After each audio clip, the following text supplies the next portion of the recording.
7, 8. Wewe 1, 2, 3, 4, 5, 6, 7, 8,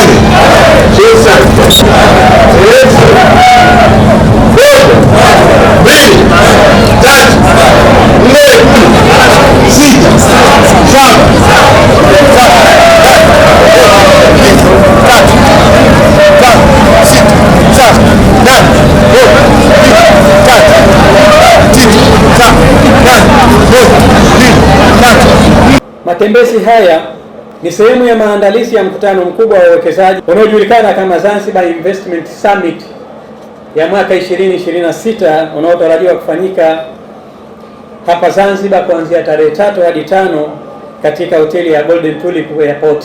Mkutano huu mkubwa unatarajiwa kukutanisha zaidi ya wawekezaji 500 kwa mataifa mbalimbali duniani hapa Zanzibar.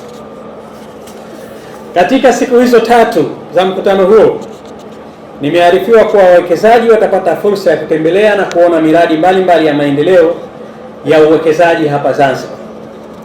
Hii itatoa nafasi ya kipekee kwa wageni wetu kujionea mazingira mazuri ya uwekezaji pamoja na hatua kubwa zinazochukuliwa na serikali katika kukuza uchumi wa taifa letu.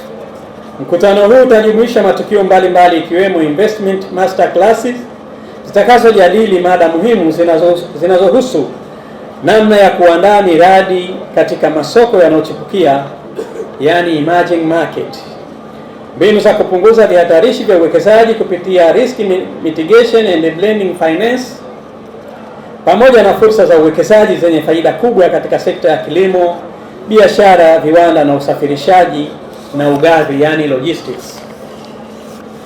Kadhalika kutakuwa na mijadala mbalimbali ya kitaalamu, yani panel discussions, itakayowakutanisha wadau wakubwa wa maendeleo, wawekezaji, taasisi za kifedha na viongozi wa sekta za serikali na binafsi kujadili mustakabali wa uchumi wa Zanzibar, ikiwemo mada muhimu kuhusu what defines Zanzibar's next growth phase, yani nini kitakachobeba hatua inayofuata ya ukuaji wa uchumi wa Zanzibar. Zanzibar itaendelea kujitangaza kama kitovu cha uwekezaji na biashara katika ukanda huu, hususan katika maeneo ya vipaumbele vya maendeleo ikiwemo utalii, miundombinu, uchumi wa buluu, teknolojia, huduma za kijamii pamoja na sekta nyingine muhimu za kiuchumi. Maendeleo ya kweli hayawezi kupatikana bila ya ushirikiano.